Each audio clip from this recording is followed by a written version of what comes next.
Le parti pris, c'est avec vous, Martial Foucault. Bonjour.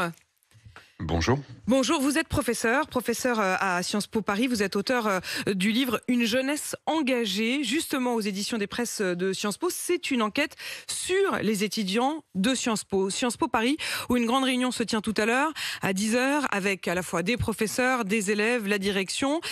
Et évidemment, après ce qu'il s'est passé en fin de semaine dernière avec l'école qui a été bloquée sur certains campus, qui a dû finalement être évacuée une première fois, puis évacuée par les étudiants eux-mêmes après la promesse justement de la tenue de ce grand débat sur la situation à Gaza qui divise profondément l'institution. Votre parti pris ce matin, c'est de dire que vous espérez que ça puisse apaiser les choses. Ils sont dans quel état d'esprit, ces étudiants que vous avez justement étudiés ?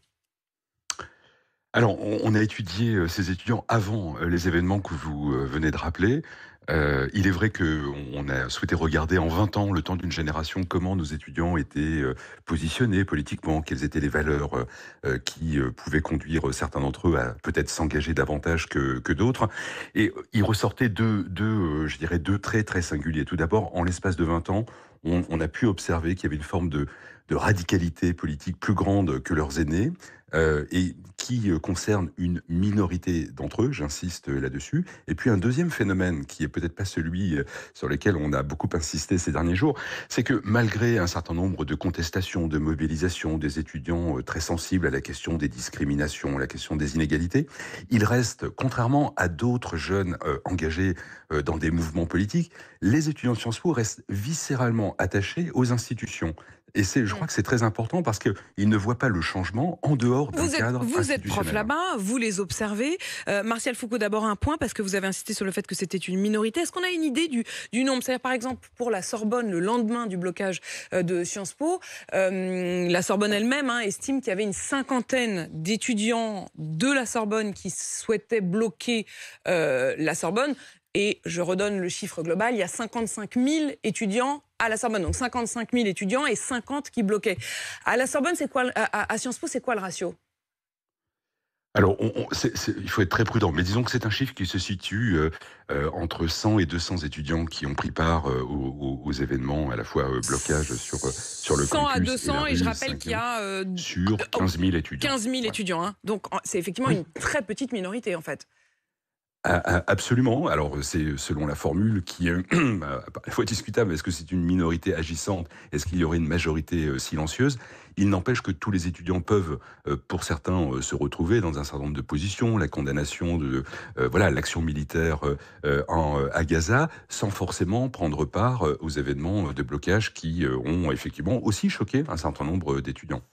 Qui ont aussi choqué un certain nombre d'étudiants. Est-ce que vous vous dites qu'aujourd'hui, les étudiants vont pouvoir se parler ? C'est-à-dire qu'il y a ces étudiants-là, entre 100 et 200, comme vous dites, qui seront présents aujourd'hui. Tous les collectifs qui avaient agi pour le blocage de l'école seront représentés dans cette fameuse réunion de dialogue tout à l'heure à 10h. Mais les étudiants qui, eux, avaient eu difficulté à pouvoir accéder au campus, qui sont les étudiants des associations juives de Sciences Po, seront présents également. Est-ce que vous dites qu'ils vont pouvoir se parler tous ?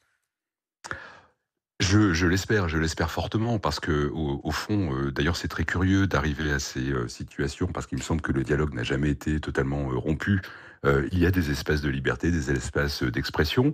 Est-ce qu'il faut attendre véritablement des blocages pour mettre autour de la table l'ensemble, à la fois des associations étudiants, mais aussi la communauté des enseignants, des vacataires, de la direction de Sciences Po, pour définir quelles doivent être les conditions d'expression ?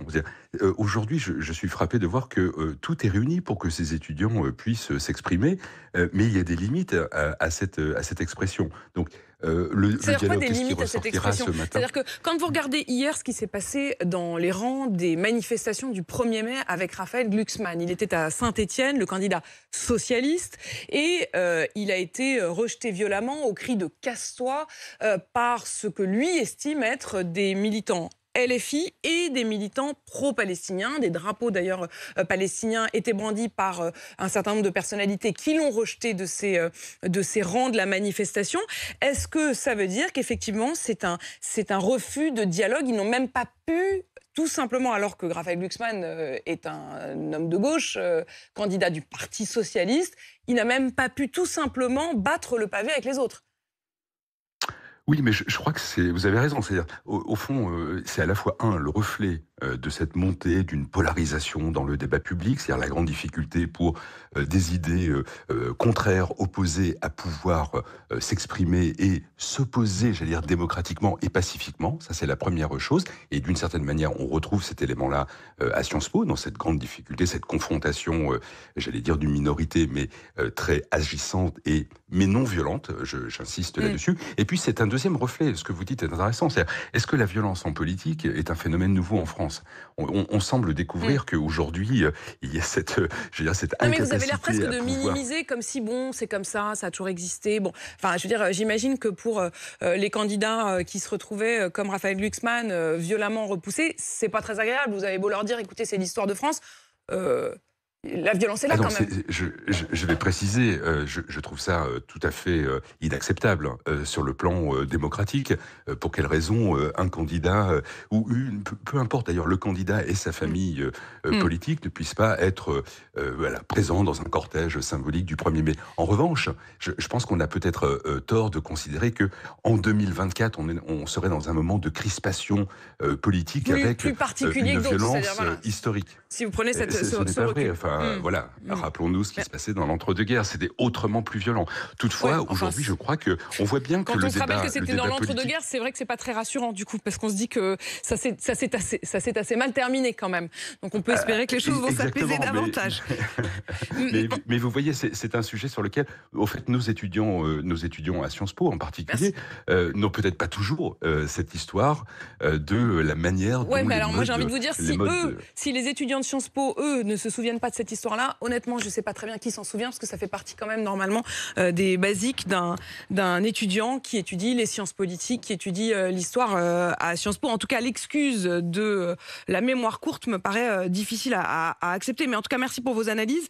Martial Foucault, je rappelle que vous êtes professeur à Sciences Po, que vous avez mené cette enquête qui fait référence, une jeunesse engagée. C'est justement aux éditions Les Presses de Sciences Po, et cette réunion qui se tiendra donc aujourd'hui à 10h à l'école parisienne.